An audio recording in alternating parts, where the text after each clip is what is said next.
자, 오늘은 어느덧 한국은 지금 이제 12월 1일이네요. 여기는 11월 30일 날 오후 6시입니다.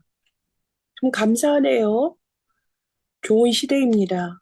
하나님께서 이렇게 문화를 발달시키셔서 우리가 동시다발적으로 멀리 떨어져 있지만 보좌에 계신 하나님을 향하여서 함께 예배드릴 수 있는 이런 축복의 시간이 또 이제 우리에게 허락되었습니다. 감사합니다. 2024년도 하나님께서 우리를 세밀히 인도하시고 이제 마지막 달을 우리가 이제 시작하게 됩니다.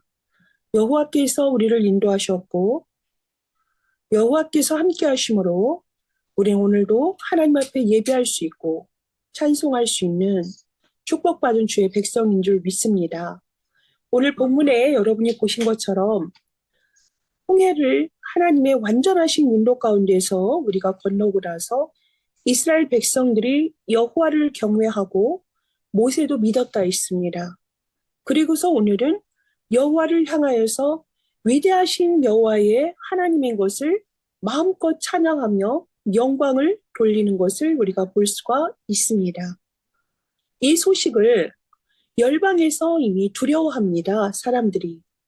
히브리인들이 홍해를 건널 때 하나님께서 함께 하시고 그들을 인도해낸 여호와임이 이미 모든 이방인들에게 전 세계에 이제 소문이 난 것이지요. 그래서 이들은 마음껏 하나님을 찬양합니다. 그리고 그들은 고백합니다. 출애굽기 15장 17절에 이 고난의 처소가 여호와가 함께 하시니까 성소로 변한다는 거지요. 하나님의 전이 되었다는 것입니다. 하나님이 우리와 함께 하심으로 우리가 있는 그곳은 여호와의 성소인 줄 믿습니다. 그래서 출애굽기 15장 19절에서 21절에 온 백성이 여호와를 향하여서 찬송하며 찬양하며 영광을 돌리는 것을 볼 수가 있습니다. 오늘 사실은 이 성경에 있는 모든 것들은 하나님께서 우리에게 찬송을 회복하기를 원하시면서 주신 말씀입니다. 찬송은 전도와도 관계가 있습니다. 찬송은 우리의 삶과도 깊은 관계가 있습니다. 이스라엘 민족은 홍해를 건넜고 애굽의 흑암 세력은 완전히 꺾였습니다. 홍해를 건넌 이스라엘 민족은 시를 짓고요. 거기다가 곡을 붙여서 하나님께 찬양으로 영광을 돌려드렸어요. 그들은 위대하신 여호와 그의 손을 찬양했고요. 어느 누구도 하나님이 함께하는 백성을 이길 수는 없는 것입니다. 자, 그러면 우리는 왜 찬양을 해야 될까요? 찬양할 때 벌어지는 일을 우리가 함께 보도록 하겠습니다. 찬양을 해야 될 이유와 그 결과에 대해서 성경에 나타나 있는 걸 함께 보겠습니다. 출애굽 15장에 나와 있는 그 찬양은요, 성경 속에서 최초의 찬양입니다. 전체적으로는 모세가 찬양을 했고요. 그의 누이 미리암이 찬양을 하며 율동을 했던 것을 볼 수가 있습니다. 율동곡을 만든 거예요. 사실은 모세의 찬양에다가 끝절에 미리암이 율동곡을 붙였던 겁니다. 1절과 22절이 똑같습니다. 미리암이란 뜻은 사랑받는 자란 뜻입니다. 이렇게 하나님을 마음껏 목청껏 온 몸으로 온 마음으로 찬양을 하는 사람들은 하나님 앞에 사랑받는 자가 되는 것입니다. 하나님에게도 영광, 나에게도 유익이요. 그 유익함은 우리의 삶에 증거로 나타나게 되어져 있습니다. 큰 소리로 온 마음을 다하여서 하나님을 찬양하는 것은 너무너무 중요합니다. 찬양하는 것은 무조건 좋습니다. 하나님의 관점에서 보면 하나님이 하나님의 자녀들을 택한 백성들이 구원에 감사하며 찬양하는 것을 그렇게 기뻐할 수가 없어요. 왜냐하면 하나님이 자녀를 바라보고 나의 형상대로 지음받았다 해서 좋았더라 하신 것처럼 스바냐서 3장 17절에 보면 너희 하나님 여호와가 너희 가운데에 계시니 그는 구원을 베푸실 전능자이시라. 그가 너로 말미암아 기쁨을 이기지 못하시며 너를 잠잠히 사랑하시며 너로 말미암아 즐거이 부르며 기뻐하시리라 하리라. 기쁨을 숨기지 못한다는 얘기예요. 너무너무 좋아한다. 하나님께서 우리의 찬양, 하나님의 자녀 백성들이 찬양하는 것을 이렇게 기뻐한다는 것입니다. 우리 장로교회 웨스트민스터에 보면 소요리 문답 제1문답이 뭐죠? 사람이 사는 목적이 뭐냐? 그럴 때 우리가 다 알지요. 하나님을 영화롭게 하는 것과 그를 영원토록 즐거워하는 것. 이것이 우리가 인생을 살아가는 목적인 것입니다.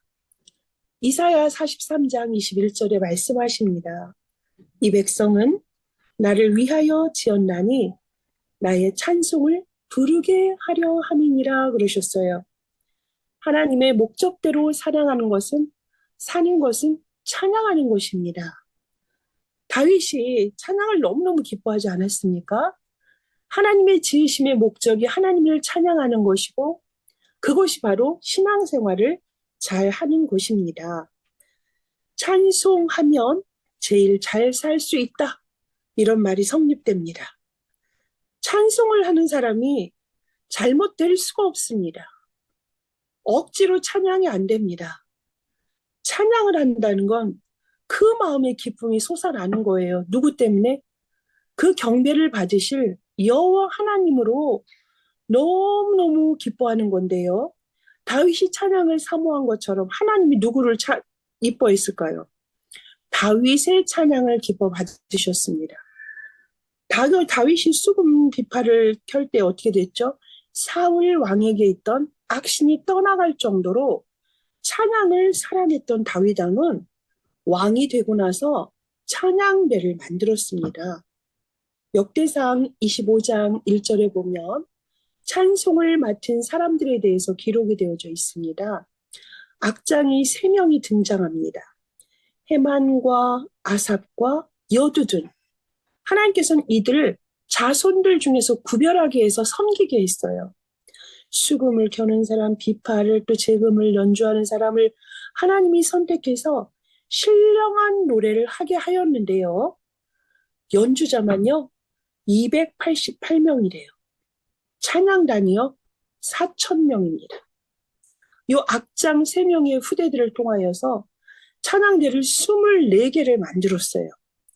그런데요, 연습은요, 24개의 찬양대가 연습을 다 합니다. 누가 뽑힐지 몰라요. 하나님이 랜덤으로 제비 뽑아요. 그래서 모두 막 준비된 이러한 사람들의 찬양을 하나님이 누군가 딱 선택해서 한단 말입니다. 그러니까 누구도 대충 할 수가 없어요. 온몸으로 열심히 찬양을 준비했고 거기서 누군가 뽑혀서 찬양할 때 그 자체가 너무너무 감격스러운 거예요. 감동스러운 거죠. 그렇게 해서 다윗의 찬양대가 하나님 앞에 찬양을 드렸다는 기록이 있습니다. 지금 여러분이 호흡이 있는 자마다 여호와를 찬양하라 그랬는데요. 여러분 진짜 호흡이 있다는 건 너무너무 감사한 겁니다. 살아있다는 것이고 하나님의 자녀란 증거고요. 이 입술로서 하나님을 찬양하고 하나님을 증거하고 그렇게 교회가 기쁨으로 찬양을 누린다면 그 자체가 부흥이고요. 부흥이 일어날 수밖에 없어요. 왜냐요? 하나님의 성령께서 기름을 부어주시고 그렇게 좋아하신다고 되어 있어요. 다윗 같은 경우에는요. 성전을 건축한 후에 언약궤가 들어올 때 춤추고 찬양했잖아요. 그랬더니 사울의 왕이었던 다윗의 아내 미갈이 뭐라 그랬죠?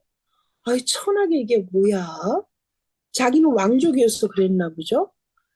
다윗 남편이 언약궤 들어오는 게 너무너무 기뻐가지고 아랫바지가 내려오는 것도 모르고 찬양을 하니까 막 그 미갈이 그거 천한 모습이야 이랬던 거예요.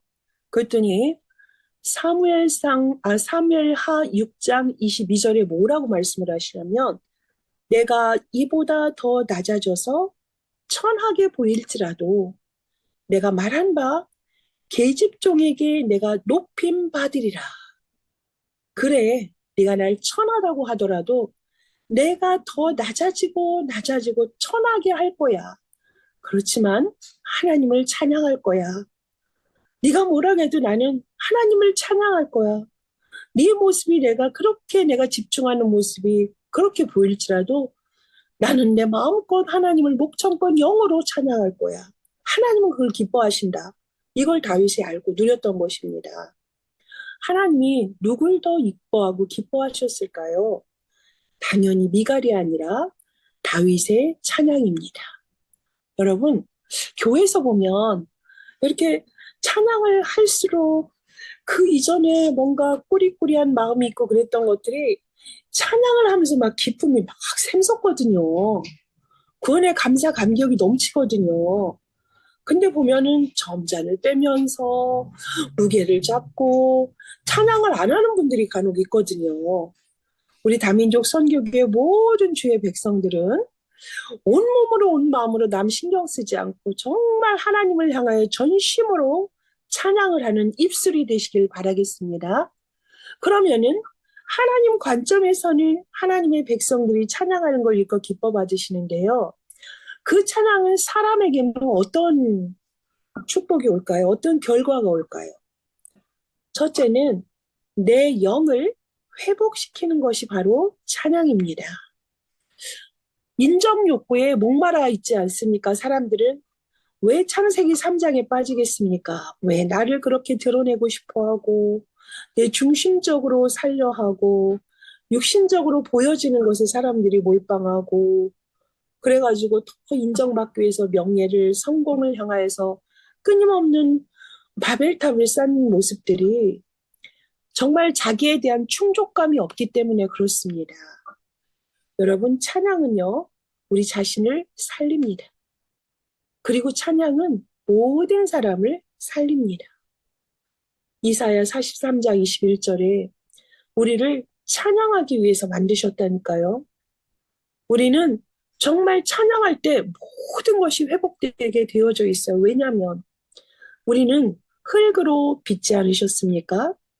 그리고 하나님께서 우리에게 생기를 불어넣어 주셨어요. 생기가 무엇입니까? 하나님의 영이잖아요. 영혼이 있다는 거죠. 영적인 존재로 만드셨다는 것입니다. 그러면 찬양은 뭐예요? 우리가 찬양을 하면서 하나님과 우리 사이에 영적인 교류가 일어나고요. 영적인 소통이 일어나고요. 정말 완네스의 축복을 누리는, 그래서 우리가 그걸 뭐라 합니까?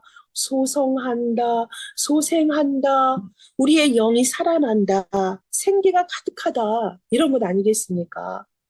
그러니 그렇게 생기가 가득하니 하나님의 영으로 충만하니 당연히 나를 살리고 다른 사람도 살리고 그렇게 되어지는 치료 효과가 있는 것이 바로 찬양입니다. 불평하는 사람들은 오랜 동안 미간이 주름 잡히고 병이 많아요. 근데 찬양하는 사람들을 보세요. 정말 건강합니다. 우리 요즘 계속 호흡 얘기하지 않습니까? 찬양하고 성악하시는 분들이 정말 정말 건강하세요. 찬양은 호흡을 살리죠. 내 몸의 곳곳에 살리죠. 세포들이 다 듣죠.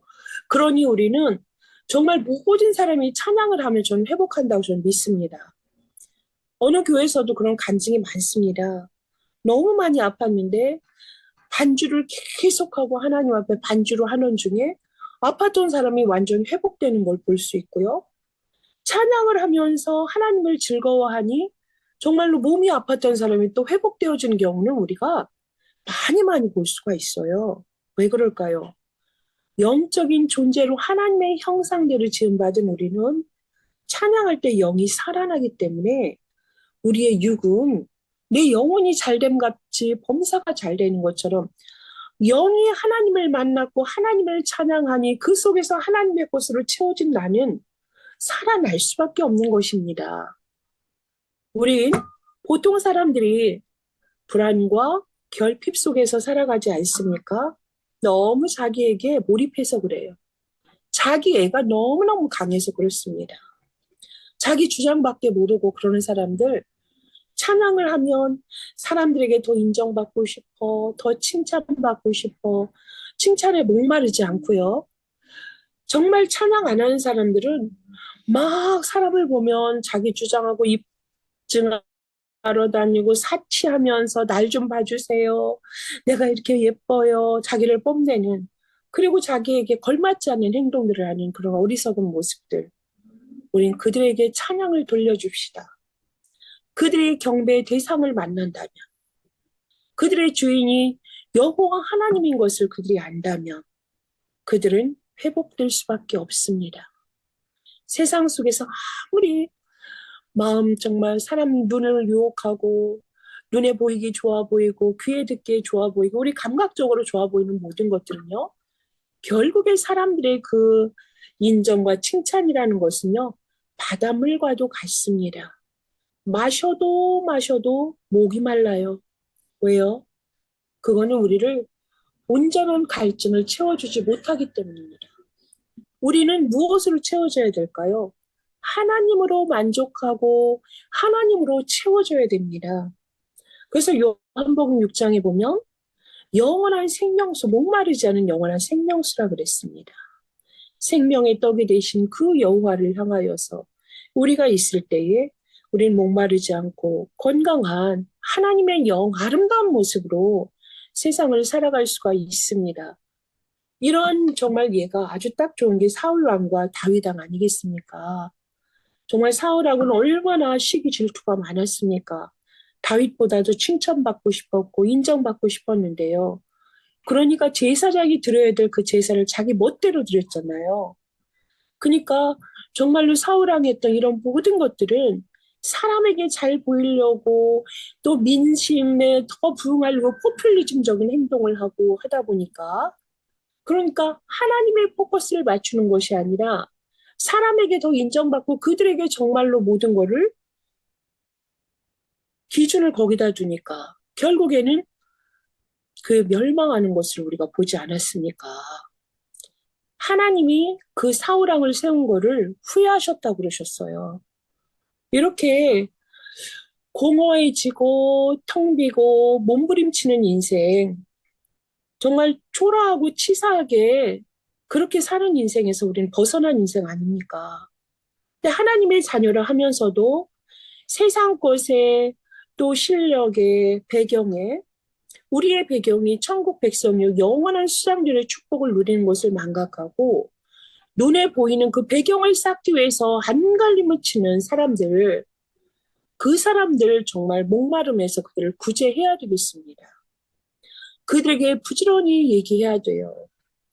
정말로 목마르지 않고 영원히 평안하게 우리가 행복할 수 있는 거는 참 주인 되신 여호와를 만나야 되는데 그분은 예수 그리스도를 통하여서 반드시 하나님을 만나야 된다. 그 너의 공허함도 너의 그 완전히 속이 비어있는 모든 허무 같은 거는 예수 그리스도를 통하여서 하나님을 만날 때 비로소 끝난다는 거. 본래 모습인 하늘의 것을 구하고 찾고 바라보라는 것이죠. 세상을 보니까 그들이 직면하는 것은 명예나 가진 재물이나 힘과 이런 걸 자랑하니까 사람들이 항상 못말라 있고 헛되고 헛된 것을 자꾸 추구하다 보니까 너무나 가장 중요한 영적인 것들은 보질 못하고 영적인 것은 너무너무 어두워 있고 그래서 영적인 중요한 것들을 너무너무 부인하는 세상 아닙니까? 그러니 주님을 알고 주님을 찬양하는 게 얼마나 복된 인생인데 그걸 모르게 하잖아요. 하나님을 찬양할 때 모든 걸 다 회복하는 건데 그걸 모르게 하잖아요. 그놈이 바로 누굽니까? 사탄입니다. 그 현장 앞에 우리는 우리의 찬양의 경배 대상이 사람이 아니라 하나님인 것을 우리는 찬양할 수 있어야 되겠습니다. 2절에 보면요. 하나님은 나의 힘, 하나님은 나의 노래, 하나님은 나의 구원이시다라고 말씀하세요. 이게 시편에 있는 찬양의 도식이에요. 정말 모세의 노래로 그 하나님은 보라 하나님은 나의 구원이시라 이렇게 이사야 12장 2절에 있거든요. 나의 힘이시며 노래시며 나의 구원이시미로다. 이게요 다 모두 찬양의 원형이 이렇다는 거예요. 찬양이. 그래서 여호와는 나의 힘이다. 내 힘으로 사는 게 아니다. 여호와가 나의 힘이다. 그래서 나는 두려움이 없다라는 것이 시편의 도처에 나오는 것을 우리가 볼 수 있습니다. 나를 찬양하고 증명하는 인생을 살지 않고 인정과 칭찬 욕구에서 방황하며 몸부림치는 인생이 아니라 나의 주인 되신 예수 그리스도 안에서 하나님을 마음껏 찬양할 때에 우린 거듭난 인생 속에서 재창조의 능력을 나타낼 줄 믿습니다. 고린도전서 10장 2절에 이게 죽었다 살아나는 것, 거듭남을 얘기하고 있거든요. 방금 전에 이스라엘 백성들이 홍해를 건넜어요. 바다는 뭐 하는 곳입니까? 바닷속에 들어갔다는 건 그리스도와 함께 죽었다, 그리스도와 함께 살아난 우리의 모습 아니겠습니까? 새 사람으로 태어난 거예요. 애굽에 있었던 나의 체질과 잘못된 것들은 완전히 죽고 여호와의 구원으로 말미암아 내가 살아난 거예요. 거듭난 거예요. 그래서 옛사람으로 살지 않고 새 사람으로 살아가는 것이 의미가 있습니다. 그걸 우리가 요한복음 5장 24절에 보면 뭐라 했죠? 영생을 얻었고 심판에 이르지 아니하나니 사망에서 생명으로 옮겼느니라. 우리의 신분이 완전히 바뀐 존재가 됐죠. 정말로 우리가 그리스도 예수 안에서 그리스도로 말미암아 사단과 지옥의 완전히 종로를 됐고 죄의 종로를 됐던 그 인생이 그리스도로 말미암아 거듭난 인생이 됐고 하나님의 자녀가 되었던 것을 우리가 볼 수가 있습니다. 시편의 118편 14절에 있는 것처럼 여호와는 나의 능력이다, 찬양이다, 구원이다 같은 말입니다. 그리고 여러분 계시록 15장 3절에 보면 우리가 하나님 앞에 섰을 때에 어린 양의 노래를 부를 때도요 똑같은 찬양을 해요. 모세의 찬양을 한다니까요. 그러니까 성경에 최초로 나타났던 출애굽기 15장의 찬양과 또 계시록에 나타난 마지막에 그 찬양이 뭐다? 똑같습니다. 그 1절, 2절이 출애굽기 15장 1절, 2절이요. 여호와는 나의 힘, 나의 노래, 나의 구원이 핵심이에요. 그리고 3절에서 13절까지는 그 홍해를 건너는 그 모든 스토리 속에서 하나님이 우리를 인도하시고 그래서 그분을 경외할 수밖에 없고 그의 지도자 되는 그 누굽니까 모세까지도 믿고 찬양할 수밖에 없던 것. 이걸 미리암은 너무너무 기뻐서 율동으로 막 탬버림을 치면서 소고를 치면서 그 찬양을 했던 걸 우리가 볼 수가 있습니다. 정말 보라 하나님은 나의 구원이시오 나의 힘이시고 나의 노래시다. 이 고백을 하나님은 듣기를 기뻐하세요. 기뻐하니까 3절에서 13절에 보면 홍해를 가르신 것을 막 반복해서 한다는 건 뭐냐면 찬양하고 찬양하고 감사가 샘솟듯 나오고 기뻐하고 그러니까 감사 속에서 더 단단해지고 사탄은 막 벌벌벌 떠는 것이고 대적을 우리가 멸하는 방법은요 하나님을 찬양하면 대적이 알아서 도망갑니다. 왜요? 찬양을 가장 싫어하는 게 사탄이에요. 두려워서 떨어져 나간다니까요. 아까 다윗이 연주할 때 사울 왕에게 있던 악신이 떠나갔다고 그랬잖아요. 그래서 14절, 16절에 말하자면 내 대적이 찬양하며 두려워하고 놀라고 낙담하고 돌같이 침묵에 빠진다고 나와 있어요. 사탄이 어떤 상태가 온다? 멘붕 상태가 온다 그 소리입니다. 그래서 우리는 정말로 대적을 향하여서 여호와 이름을 높이시기 바라겠습니다. 구원의 주님을 찬양하기를 바라겠습니다. 우리가 찬양할 때 사탄은요 마비되고 꼼짝 못하고요 완전히 그냥 바닥에 자빠집니다. 그래서 마귀가 제일 싫어하는 찬양을 부를 때 여러분 어떻게 되냐면 뭔가 분위기가 이상하고 내 마음이 뭔가 막 우울해지려고 하고 뭔가 사람과의 관계 속에서 막 혼란스러움이 올 때 여러분 뭐 해야 되는지 아세요? 기도하시잖아요. 그 기도가 뭔지 아세요? 찬송이에요. 찬송은 곡조 있는 기도다 그랬어요. 기도예요. 찬양할 때 내 마음의 기쁨이 다시 회복이 되고 사탄은 결박되면서 영적 분위기가 확 돌아요. 영적 분위기가 완전히 생기가 돌기 시작하면서 내 마음에 있던 두려움은 어느덧 없어지고 평안이 오면서 담대하게 주의 백성으로서 온전케 되어지는 것을 우리가 볼 수가 있거든요. 시편 100편 4절에 보면 찬송하며 감사함으로 들어간다 그렇게 되어져 있어요. 그러면 뭐다? 닫힌 문이 열리는 것이 찬송이다. 찬송과 감사가 동격이에요. 찬송을 하는 사람은 감사가 나올 수밖에 없고 감사하는 사람은 찬송을 할 수밖에 없어요. 정말 여호와께 나가는 그 심정이 구원에 정말 그 너무너무 감사와 감격이 넘치면서 하나님을 찬양하는 사람 속에 하나님을 또 승리하게 하시고 정말 그 말할 쓴물도 불평할 때 되었던 모든 것들 하나님 다 무너뜨리고 감사하고 찬양할 때 그게 우리에게 무기가 돼가지고 바다의 문이 열리게 되고 길이 열리게 되고요. 우리의 영이 소생케 되어지는 역사가 일어나는 것입니다. 우리의 후대들이 찬양을 할 수 있도록 교회에서 여러분이 많이 기도해 주시기 바랍니다. 찬양을 부르지 못하는 사람들 찬양을 회복할 수 있도록 기도해 주시기 바라겠습니다. 여러분 어떤 사람은 입술이 아파서 혹은 혀가 아파서 말도 못하고 찬양을 못하시는 분들도 세상에 많다는 걸 아셔야 돼요. 하나님이 우리에게 오늘도 이렇게 말을 하고 하나님을 찬양하고 말씀을 증거할 수 있도록 우리에게 입술을 주셨습니다. 우리의 영혼에 오늘도 말씀으로 우리에게 큰 힘을 지금 하늘로부터 우리에게 성령으로 부어주고 계시거든요. 그래서 하나님이 우리에게 왜 이렇게 찬양을 하게 할까요? 우리의 찬양이 어디까지 흘러가야 될까요? 지금 미국의 LA인데요. 237, 5천 종족까지 흘러가야 됩니다. 하나님께서 우리에게 아프리카의 문을 여셨어요. 아프리카의 문을 여셨어요. 이 미국에서. 이 미국에 왜 우리가 이렇게 선교를 두고 기도했을까요? 237 나라 5천 종족의 모든 엘리트들이 다 들어와 있거든요. 하나님이 마침내 그 문을 여셨어요. 여기에서 우리의 찬양이 237 나라 끝까지 5천 종족의 끝까지 이 복음이 증거되도록 하나님이 정말 찬송하는 사람들을 통하여서 그리스도를 증거하고 그리스도를 자랑하는 사람들을 통하여서 하나님이 지금 묘목을 심으셨거든요. 제4장 나라의 축복을 우리에게 주셨거든요. 주님께서 함께 하시는 곳은 주의 성소라고 하지 않았습니까? 하나님이 지금 너는 네가 복이다 그랬어요. 아브라함에게 창세기 12장 2절에 말씀하신 대로 그 복을 우리에게 주셨잖아요. 우리가 그 구원을 받은 우리는 뭐죠? 복인 거예요.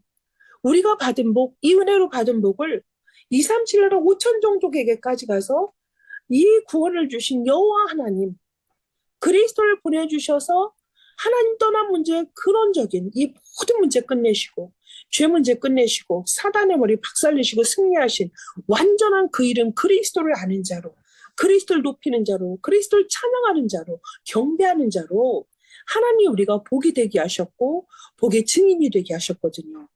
그래서 우리는 우리를 통하여서 주변의 사람을 다 살려야 돼요. 다 살릴 수 있습니다. 그런데 여러분 주변을 보세요. 나 때문에 저들이 행복한가? 내 주변의 사람들이 행복하지 않다면 사실은 그 책임이 누구에게 있을까요? 우리에게 있어요. 우리에게 받은 복을 그들에게 정확히 전달해 줘야 되겠습니다. 여러분 고라자손은요. 불평이 많고 투덜투덜대다가 땅이 갈라져서 거의 멸종한 족속이에요. 그런데 다윗 왕에게 붙어가지고요. 찬양을 했어요. 막 찬양을 하다 보니까요. 찬양하는 그 가문이 돼가지고요. 그들이 살아나더라고요. 그리고요. 사무엘상 22장 2절에 보면요. 막 그곳에 보면 아둘람 굴에는요. 환난당한 사람들, 바닥 인생들, 빚진 모든 자, 원통함에 가득 찬 사람들이 다 모였는데요. 이들이 내가 만민 중에 주께 경배한다, 찬양한다 이러다 보니까 거기에서 바닥의 인생에서 엄청난 기라성 같은 인물들이 거기서 배출이 됐습니다. 찬양은 구원입니다. 찬양은 힘입니다. 능력입니다. 노래입니다. 찬양은 감사입니다. 사도행전 16장 25절에 누가 있습니까? 바울이 이렇게 찬양을 했어요. 바울과 신라가 감옥에 갇혔을 때 찬양했잖아요. 두려움에 떠는 것이 아니라 막 찬양을 하면서 막 거기가 뭐였죠? 정말 전도의 전치 기지, 뭐라 그러죠? 전진 기지가 된 거예요. 감옥이요. 감옥에 갇힌 게 아니라 정말 감옥이 바울에게 갇힌 것처럼 마음껏 찬양하니까요. 죄수들이 듣고 믿음이 생기고 그 나중에는 막 간수들이 막 구원을 받고 그 가족들까지 구원을 받아서 주 예수를 믿으라. 그리하면 너와 네 집이 구원을 받으리라는 이런 역사가 일어났던 것이 찬양의 힘입니다. 우리 이스라엘 백성이 모세와 함께 첫 찬양을 드렸던 그 찬양을 우리가 회복해야 되겠습니다. 마음껏 찬양하셔서 정말 여호와를 최고로 영광을 돌려드리는 우리 모두가 되기를 바라겠습니다. 천국 백성이 누리는 그 여호와 주 예수 그리스도 성삼위 하나님을 마음껏 찬양하는 한 주가 되십시오. 2024년 이제 마무리되는 12월에 한 해를 잘 돌아보고 정리하는 것도 좋지만 시작과 끝 우리의 인생의 모든 주인공은 성삼위 하나님이십니다. 그분이 우리의 길을 너무너무 완벽하게 인도하고 계셔요. 우린 그 망대 아래서 우리의 여정, 이정표 가는 것 아니겠습니까? 내 안에 성삼위 하나님이 주인 되시고 주 예수 그리스도가 반석으로 우리에게 망대가 되어 계시니 우리에게 두려울 것이 뭐가 있겠습니까? 시간의 주인공도 여호와 하나님이십니다.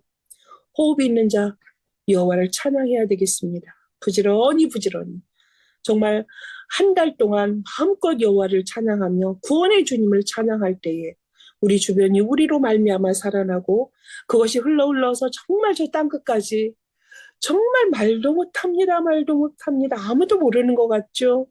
다 들립니다. 다 전달이 됩니다. 왜요? 보좌에서 하시는 것이기 때문에요. 우리의 찬양이 보좌에 올라가고요. 땅끝까지 흘러가는 것을 여러분이 정말 체험하는 그런 한 주간, 한 달이 되시기를 예수 그리스도의 이름으로 축복합니다. 기도하겠습니다. 하나님 감사합니다.